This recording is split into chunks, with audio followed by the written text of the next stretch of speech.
नमस्कार, मैं हूं आपके साथ हेमंत कुमार और अमेरिका ईरान के बीच में आखिर चल क्या रहा है, विस्तार से इस पर हम बात करेंगे आज के इस वीडियो में। तो इस वीडियो को अंत तक ज़रूर देखिए क्योंकि अभी अभी जो अपडेट आ रही है वो ये आ रही है कि ट्रंप की धमकी से नाराज़ ईरान का बयान आया है और ईरान ने अमेरिका से जो बातचीत हो रही थी उसको रोक दिया है। अब आगे क्या होगा, कईयों के मन में सवाल है, लेकिन अभी क्या हो रहा है इस पर पहले बात कर लेते हैं। ईरान ने क्या कहा है? ईरान ने कहा कि दबाव में हम बात नहीं करेंगे। अमेरिकी अधिकारियों के साथ ईरान के प्रतिनिधि मंडल ने हाथ भी नहीं मिलाया। तो दोस्तों, इससे ये साफ है कि बर्फ़ बाहर से ज़रूर पिघली है, लेकिन अंदर जो है वो रिश्तों की खटास अभी भी बरकरार है। अंदर रिश्ते सामान्य बिल्कुल नहीं हुए हैं और अगर आप ये सोच रहे हैं कि सब कुछ ठीक है तो हो सकता है कि आपका ये सोचना गलत हो, क्योंकि इससे पहले क्या कुछ हुआ वो ये हुआ कि अमेरिका ने ईरान के तेल बेचने को लेकर के प्रतिबंध हटा दिए थे और ये बात सामने आई थी कि अगले 60 दिनों तक भारत भी ईरान से तेल खरीद सकता है। ये अच्छी बात थी, अच्छी खबर थी, हम सबकी उम्मीद जगी। लेकिन अभी क्या हो रहा है देखिए, स्विट्जरलैंड में 21 जून को ईरान और अमेरिका के बीच जो बातचीत हुई उसमें ट्रंप की धमकी की वजह से वो बातचीत खटाई में पड़ गई, अभी खत्म हो गई है। बड़ी अपडेट ये आ रही है कि ईरानी जो वार्ताकार हैं वो मोहम्मद बागेर गालिबाफ, उन्होंने कहा कि करीब 80 मिनट की बातचीत के बाद उन्हें ये पता चला, उन्होंने कहा कि मुझे ये पता चला कि ट्रंप ने हमारे राष्ट्रपति, हमारी वार्ता टीम और हमारे इलाके को लेकर के धमकी भरे बयान दिए हैं। अब उनका ये बयान बहुत महत्वपूर्ण है। गालिबाफ ने और क्या कहा कि इसके बाद ईरानी जो डेलीगेशन की ने बैठक को ख़त्म कर दिया और वहाँ से ईरानी डेलीगेशन जो है वो चला गया। उन्होंने जानकारी ये दी कि बाद में अमेरिकी जो पक्ष है उनके मध्यस्थों के ज़रिए एक और बैठक करने की इच्छा जताई, लेकिन ईरान ने इसे स्वीकार नहीं किया। ईरान ने मना कर दिया कि अभी बातचीत नहीं करेंगे। तो ईरान की टीम ने अमेरिका के जो उपराष्ट्रपति है जेडी वेंस के साथ हाथ मिलाने और संयुक्त फोटो सत्र में भाग लेने, शामिल होने से भी इनकार कर दिया। इससे आप समझ सकते हैं कि तल्खी बरकरार है किस तरीके से। और इसे लेकर के जब अमेरिकी उपराष्ट्रपति जेडी वेंस से मीडिया ने सवाल किया कि हो क्या रहा है, तब उन्होंने क्या कहा? उन्होंने कहा कि लोग सोचते हैं कि केवल नेतन्याहू ही बातचीत को नुकसान पहुंचा सकते हैं, लेकिन कई बार ट्रंप के अचानक और सख्त बयानों से भी तनाव पैदा हो जाता है। ये जेडी वेंस का बयान है।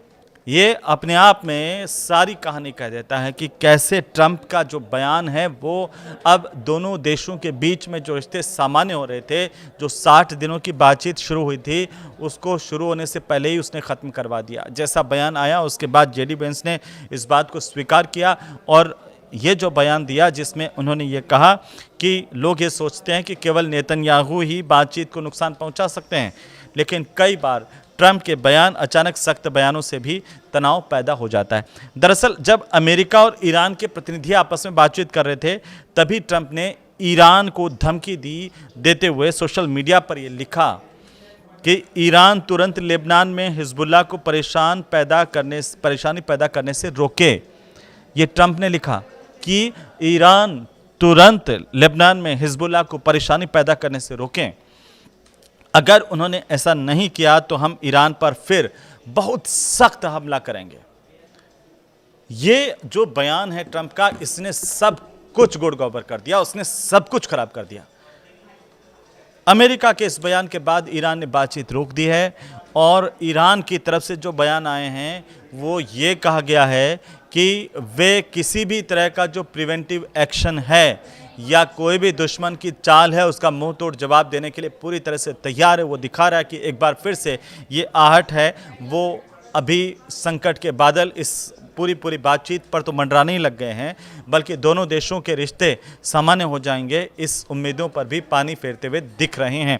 बहरहाल 24 घंटे के जो 5 बड़े अपडेट क्या आए हैं वो मैं आपको बता दूं, क्योंकि हम जब ये वीडियो 23 जून को बना रहे हैं उस वक्त जो बड़ी अपडेट आ रही है वो ये है कि पिछले 24 घंटे में पाकिस्तान की तरफ से भी एक बयान आया। और पाकिस्तान, जैसे मैं बार बार कहता हूँ अपने वीडियो में कि पाकिस्तान की स्थिति क्या है, बेगानी शादी में अब्दुल्ला दीवाना, वो बार बार अपने आप को ही क्रेडिट देता रहता है। दुनिया में उसे कोई क्रेडिट दे या ना दे, वो बार बार अपने आप ही कई चीज़ें दुनिया के सामने अपने आप की यूँ कहें कि खुद के नाम को बड़ा करने की कोशिश में या खुद के मुंह में या मिट्ठू बनने की कोशिश करता रहता है। अब की बार पाकिस्तान ने क्या कहा?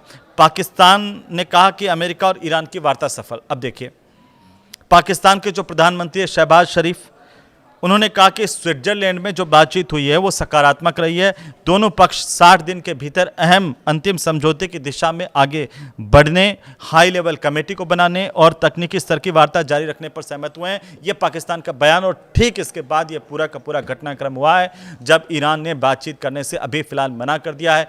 और वैसे भी ये जो पीस डील करवाई वो पाकिस्तान ने नहीं, कतर कहा जा रहा है कि कतर ने ये डील करवाई। तो पाकिस्तान को अब कुछ ना कुछ तो अपने लिए दिखाना है कि वो पहले से कह रहा था हम ऐसा कर देंगे वैसा कर देंगे, लेकिन कर नहीं पाया। और उसकी सच्चाई जब पूरी दुनिया के सामने आ गई, अभी देखिए, अभी पिछले 24 घंटे में एक और बड़ी बात हुई है, वो ये है कि अमेरिका ने ईरान को 60 दिन तेल बेचने की छूट दी है, जिसमें 60 दिनों तक भारत भी ईरान से तेल खरीद सकता है। ये जैसे मैंने शुरुआत में आपको बताया था, तो ईरानी तेल और पेट्रोकेमिकल्स जो उत्पाद हैं उनके उत्पादन की बिक्री पर 21 अगस्त तक के लिए प्रतिबंधों में ढील दी गई है अमेरिका की तरफ से। अमेरिका ने कहा कि ये जो फैसला हॉर्मुज स्ट्रेट में जहाज़ों की आवाजाही को जारी रखने और सहमति बनने के बाद लिया गया है। ईरान ने क्या कहा है? ईरान ने कहा कि बातचीत के बीच भी ईरान की सेना पूरी तरह से अलर्ट मोड पर है और सुप्रीम नेशनल सिक्योरिटी काउंसिल जो ईरान की है उसके डिप्टी सेक्रेटरी है गदीर निजामी। गदीर निजामी का ये बयान है कि अमेरिका के साथ बातचीत जारी रहने के बावजूद सेना की तैयारियों में कोई कमी नहीं की जा रही है। उन्होंने कहा कि किसी भी खतरे का जवाब देने के लिए ईरान की सेना पूरी तरह से तैयार है। अब हॉर्मुज से टैंकरों की आवाजाही बढ़ने की खबरें आपने सुनी होगी, क्योंकि जैसे जैसे बातचीत आगे बढ़ी, सहमति बनी, उसके बाद ये कहा जा रहा था कि हॉर्मुज से बड़ी तादाद में जहाज निकल रहे हैं। लेकिन अभी क्या अपडेट आ रही है? पिछले 24 घंटे में 20 लाख बैरल तेल लेकर के जो 2 टैंकर है हॉर्मुज स्ट्रेट को पार कर चुके हैं।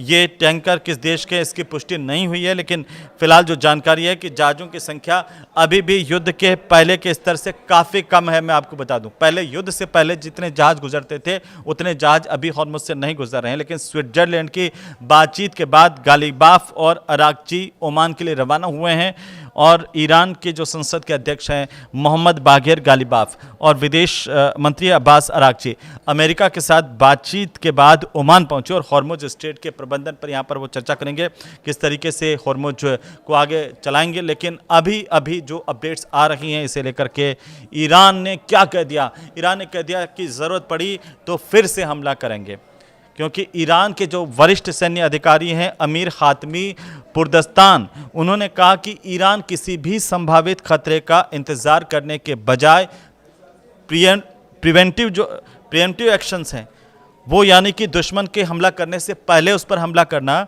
तो वो प्रिएम्प्टिव एक्शन लेने के लिए ईरान तैयार है। पुरदस्तान ने इस बात को लेकर चेतावनी भी दी है, कहा कि किसी भी विरोधी देश ने अगर कोई गलती की, अगर किसी तरह का दुस्साहस किया, तो ईरान का जवाब केवल हॉर्मुज तक सीमित नहीं रहेगा। ये बहुत बड़ी बात है, बल्कि ऐसे मोर्चे पर भी दिया जा सकता है जहां विरोधी इसकी कल्पना भी नहीं कर सकते हैं। तो युद्ध अभी पूरी तरह से खत्म नहीं हुआ है, भले ही कागजों में कह दिया जाए, लेकिन दिलों में जो तलखी है वो साफ दिखाई दे रही है। अब जो ईरान के राष्ट्रपति हैं पजेश्कियान, वे पाकिस्तान भी पहुंचने की उनकी जानकारी इस वक्त सामने आ रही है और ये बताया जा रहा है कि ईरान की जो राष्ट्रपति हैं मसूद पजेश्कियान, वे पाकिस्तान के सरकारी दौरे पर इस्लामाबाद पहुंचे हैं और ये 28 फरवरी को अमेरिका और इजराइल की ओर से ईरान पर किए गए हमलों के बाद उनका कोई पहला विदेश का दौरा है। यहाँ पर पाकिस्तान में वो क्या करने वाले हैं, क्योंकि पाकिस्तान के जो राष्ट्रपति हैं आसिफ अली जरदारी, प्रधानमंत्री शहबाज शरीफ और उप प्रधानमंत्री और विदेश मंत्री इशाक डार ने राजधानी जो इस्लामाबाद है उसके पास एक सैन्य अड्डे पर उनका स्वागत किया है ईरान के राष्ट्रपति का। तो ईरान में 4 जुलाई से खामेनेई का अंतिम संस्कार शुरू होगा। इस बात की भी जानकारी सामने आ रही है। ये बहुत बड़ी जानकारी है। 37 साल में सबसे ताकतवर जो खामेनेई हैं, उनका अंतिम संस्कार 4 जुलाई से ईरान में शुरू किया जाएगा। जो ईरान के सर्वोच्च लीडर हैं अली खामेनेई, उनका अंतिम संस्कार समारोह 4 जुलाई से शुरू होगा। अंतिम संस्कार समिति की बनाई गई है बाकायदा, उसके प्रवक्ता की तरफ से बयान जारी किया गया है। कहा कि इससे जुड़ी जो तैयारियां हैं वो कई बार पूरी कर ली गई हैं, लेकिन युद्ध की वजह से समारोह को बार बार स्थगित करना पड़ा था और अब इन्होंने ये तारीख नई दी है, जिसमें ये बताया गया कि 8 जुलाई को इराक के जो पवित्र शहर है नजफ और करबला में भी अलग अलग श्रद्धांजलि समारोह इसे लेकर आयोजित होंगे। ईरान और पूरे के पूरे शिया मुस्लिम समुदाय में खामेनेई का बड़ा एक धार्मिक और राजनीतिक प्रभाव माना जाता है और यही वजह है कि उनके अंतिम संस्कार श्रद्धांजलि कार्यक्रम में बड़ी संख्या में लोग शामिल होने वाले हैं।